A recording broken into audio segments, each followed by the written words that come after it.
Okay, so we're going to be looking at the second part of this video, and we're looking at the design stage in the system lifecycle. Now, we looked at the analysis stage, and the the take home was this: system analysis analyzes the current system and makes improvement, and then sends it to the organization management team to say, okay, this is the improvement that needs to be made for the system to be designed. And another thing we talked about is one of the ways that the system analysis analyzes the system. The current system is carrying out key things like observations, questionnaires, interviews, and of course, going through the existing document. Now, in this second part, we'll be looking at the design stage. Now, once the analysis of the system has taken place and the system analyst has a better idea of the scale of the problem, the next stage in the process is to design. Now, in the design stage, what is required is the file structure, the data structure. We look at the input format. We look at the input format, including data captures. We look at the output format, including the screen layout and report layout. So the input format is how the system captures the data. Output format talks about the screen layouts, the report layouts, and then we talk about the validations routines. Now for the file structures and the data structures. Now we see how the file contained data will be structured. Okay, it's also considered to note the data types that have been stored in the file. Now we know that a file is made up of records, right? Collections of records makes up a file, and each record is broken up into fields, and one of the fields must be unique, and that is why we have the primary key field. Now this allows us to be able to allow each record to be uniquely identified. This is no news. This is what you should know. If you're knowing that for the first time, congratulations. So here we have the fields and we have the records. Okay, so right here is the fields, right here is the records. Okay, now each field in the record now needs to be totally defined as the following. You need to have a field name, you need to have a field length. Now the field length talks about the maximum numbers of characters that need to be stored, and you see that in access it shows you the number of characters that can be stored is 255 minimum, right? We see the data type, we see codes being used, talking about code A and B are being used. Coding saves space in the file because only a single character is being used. And of course, it also speeds up entry and also reduces error. Now, the primary key field here will be what? The product code, because it is unique. Now, let's look at data types. Now, we will now look at these data types and we'll now give descriptions to them and examples. For data type, we have alphanumeric. Now, this type of data can store alpha characters. Your alpha characters talks about your letters or text. It can also store numeric data. Remember, it's alphanumeric, alphabetic, and of course your numerals. A good example could be A345FF. This is alphanumeric. Character talks about a single letter or text. A or B, C or D. Character. Text can be seen as a strings of letter. Why? Character is a single letter. Text, on the other hand, can be seen as what? A string of letters. Okay? Or numbers or any other word symbol. Example of a text string. That's a text. Now we have Boolean. Now this data type stores data in a yes or no, or it stores in yes or no, true or false format. Okay, so we have y or n. That's a Boolean. The next one is numeric. This is used to store only numeric data, and these numeric data are used to perform calculations. Okay, this does not include telephone numbers. For example, they have to be stored as alphanumeric because we have +234, and then that becomes an alphanumeric, right? And we have different types of numeric data. Since they are used to store numeric data that performs calculation, we have different types. We have the integer, which is whole number. We have decimal, or your real. Your real, we'll talk about the non-integer values. We have currency that allow the inclusion of your currency symbol. For example, $24, £24, 24 naira. Okay, sadly, 24 naira does not exist. Okay, date or time, right? Allows date and time to be stored. All these falls are the different types of numeric data. Now, for example, we have a field name, a field length, and a data type. Now, for the field name, product code, the field length is 30. Data type is what? Is text. Because in the code, looking at it here, let's go back to the product code. You see that there what is strings of what? Characters.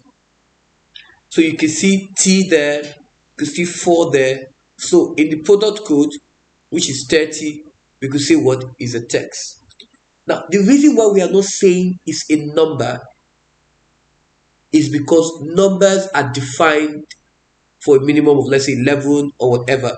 But when you look at the length of the text, it exceeds what the number can take. So the length gives you an idea of the data type to be stored.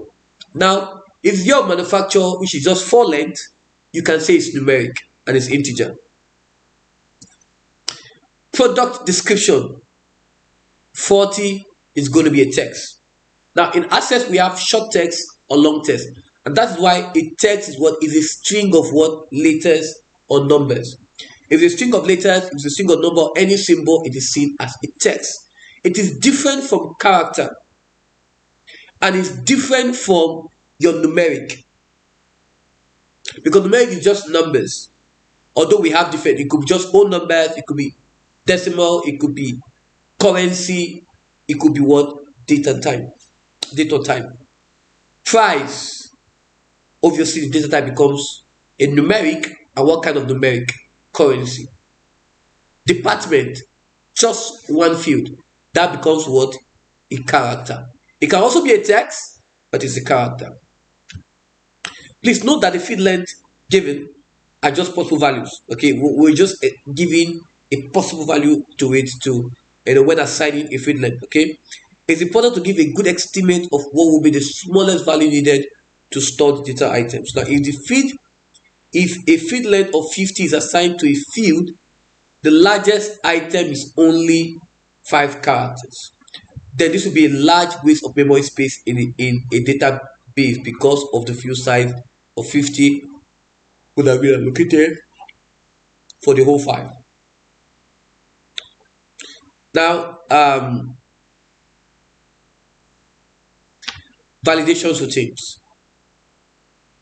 When data is input into a computer system, there need to be a check that the data is acceptable. Now we have under this. Can I duplicate this? It will really help if I can do that. And it takes me, yes, good. Just so that I can just so I have this, okay. I have this right here, and now we have the product code. We have the feed. Now the product code puts the products. The year of manufacture puts the year. Now, in the year of manufacturing, you're putting your date of birth. Come on.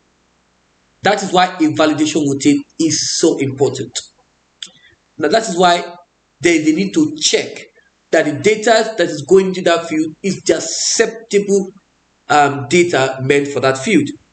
And validation is the process where data entered into the computer is checked to see if it satisfies what? Certain criteria. Now, there's an automatic check carried out by the computer as part of its programming. Okay. For example, a validation criteria could be that only positive numbers entered or 8 characters must be entered. Any data failing these criteria should be rejected. Now, validation is not a check on whether a data is correct or not, or accurate. It's only to see if it's what reasonable, if it's within the acceptable limit of what it has been assigned. That is why when a data is entered, what the validation does is what is to check to see if the criteria given in that field is satisfied. For example, if the year of manufacturing is only to put year between 2015 and 2022 and you put 2013, it should not accept it. That is the validation routine. It is not going to check if the data is accurate or not. That is for verification. You need to understand the difference between validation and verification. Validation is just simply obeying, is simply carrying out those criteria to see if it satisfies the criteria given for that particular field. I hope that makes sense. Now, let's look at the validation check it carries out to see. Now, I'm putting year of manufacturing and I'm stating that only 2015 to 2022 should be the acceptable values for that particular field. That means if I put 2014, it should accept it. It shouldn't accept it. Okay? Now, range. This check to see if the data input lies between the acceptable upper values and acceptable what? Lower value. That's range. From the smallest to the highest. 2015 to 2022. Now, limiting a temperature range, like we've said, that's a good example I've given. And you could also add limiting a temperature range from 10 to 50 degrees Celsius. Then we have another validation check known as the type or character. Now, this check to see if the data entered is of the correct type. If it's of letter or if it's of number. That means if a symbol enters, it should reject it. That is another validation check, right? For example, a person name should not contain number. So in the name column, it checks to see if it's what data entered is that either a letter or number. The person name should not contain number. So if someone is putting a name and there is a number, it should reject it. It should give a prompt to say that numbers are not accepted in this field. Only letters. A person height, for example, should not contain letters. That is a validation check. Talking about the types or character. Then we have length. Length is the length check is to see if the data input contains only the required numbers of characters. If it's 5 that is meant to be there, it is 5. It cannot exceed 5. Now, password is a good example of length.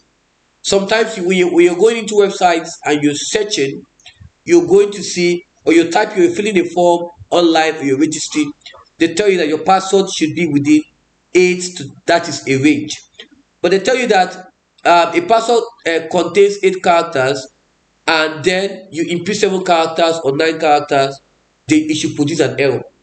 What we are saying that if they say the password is going to contain 8, that is length, and you put in less than 8 or higher than 8, it should not accept it. Format. From the word format is checking to see if they are in their correct format. And a good example of format is your date and time. DMMYY is different from DMMMYY. So it checks to see if they are what in the right word format. Presence is the next one. Presence. Now this check that the data has been entered into a field and is not left empty. For presence, it checks to see that that field must not be empty. So if you are filling an online form, you see that there are required fields.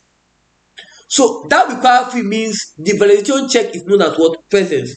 For example, your name is required, your phone number is required, your date of birth is required. Any required field that you do not fill, okay, and you click on register, it takes you back to those fields that you have not filled. It doesn't register you. It takes you back to say that no, these fields are what mandatory. These fields are what? Compulsory, right? So if no data is entered, then it should return what? It should return what? An error what? Message. Then we have check digit. This is an extra digit added to a number which has been calculated from what? The other digit. Now, the check digit can identify three types of error. Now, what do I mean? If two digits have been transposed during input, for example, I type 13597, 13597 instead of 13579. That's check digit. It's going to check, say, oh, no, no, no, no, no, no. For example, I type 12345 instead of 12346. Right? I type 12345. It should check for it, there's an error. So an incorrect digit has been entered, for example, this and that. Now, a digit has been missed out of the extra word digit. That's three scenarios. For another one could be, I'm typing 12345. If I'm typing 12345, I type 1245. No, the check digit checks, there's a number missing. Another one, if it has been missed out or an extra digit added, I'm starting to type 12345 and I type 123455. It checks for it. I don't know if we're getting that. Now, they said the following data is entered into a database. Give a suitable validation check for each of the 5 fields. A different validation check must be given for each field. Now, let's do that together. Okay, let's just do that together. Now, we see for name. For name, what validation check do you think it should be given? Okay, for name, just having a name, it should be just type or character check, because a person's name should not contain what? Numbers. Date of birth should be format check. Telephone number should be, they said, a different validation check must be different. For telephone number, we can say okay,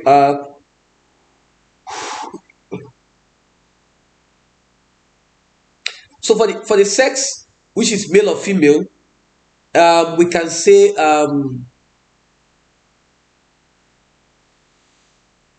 let me see, telephone number should be range. Let me see, the other reference number, telephone number can be length. Okay, your other reference number can also be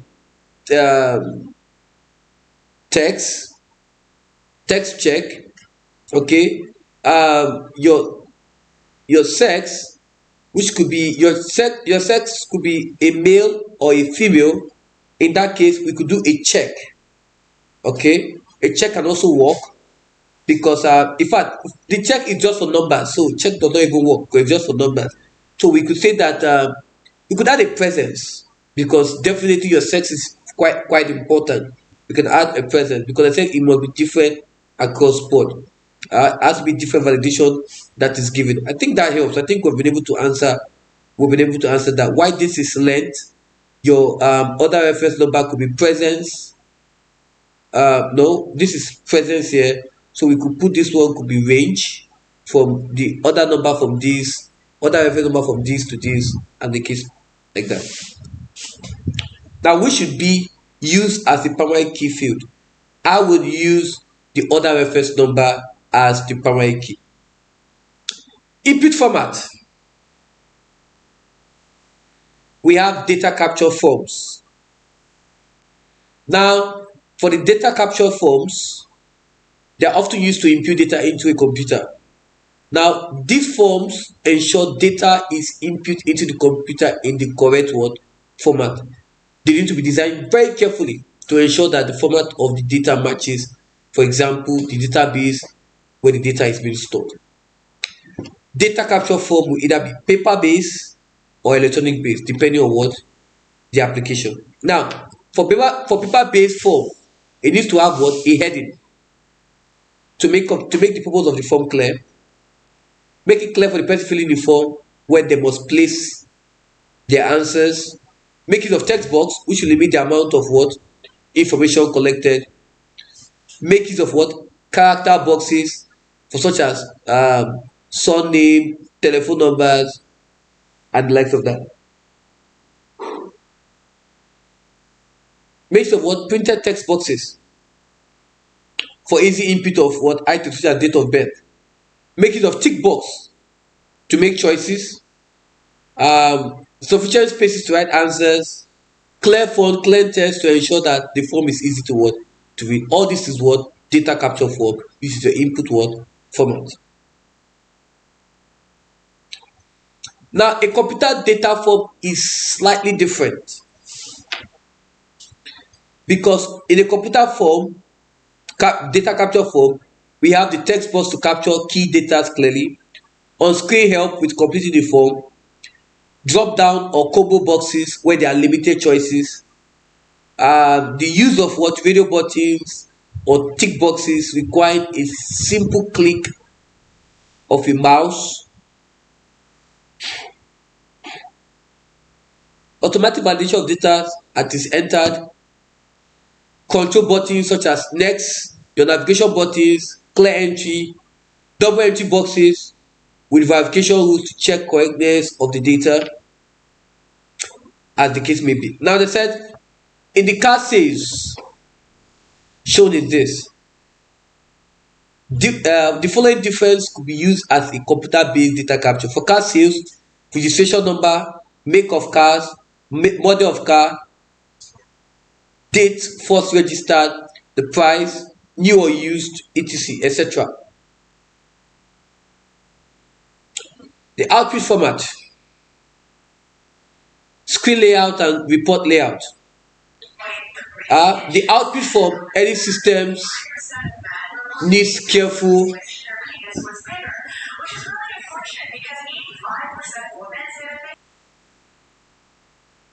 Now, the output form from any system needs careful consideration because this is part of any user word interface. Okay, and this results in some form of processing.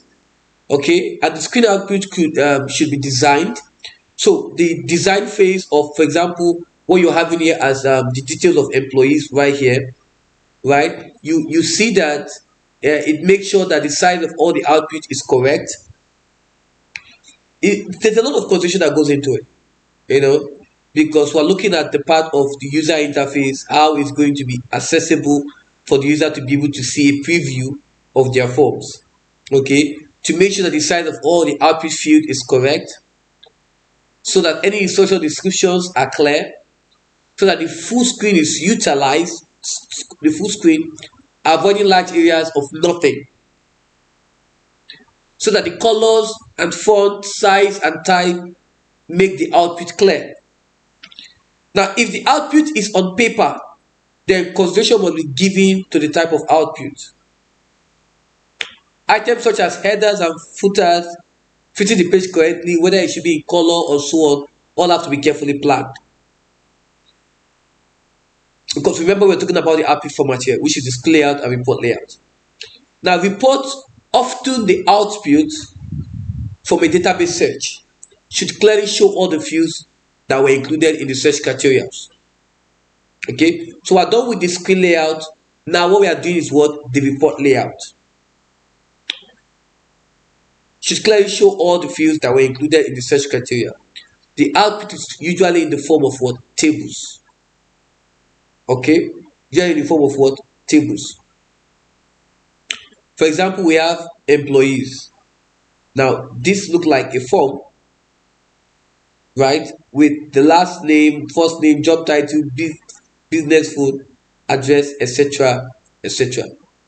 So thank you very much. We're going to end here, and in the part 3 we'll be looking at development and testing. Thank you very much.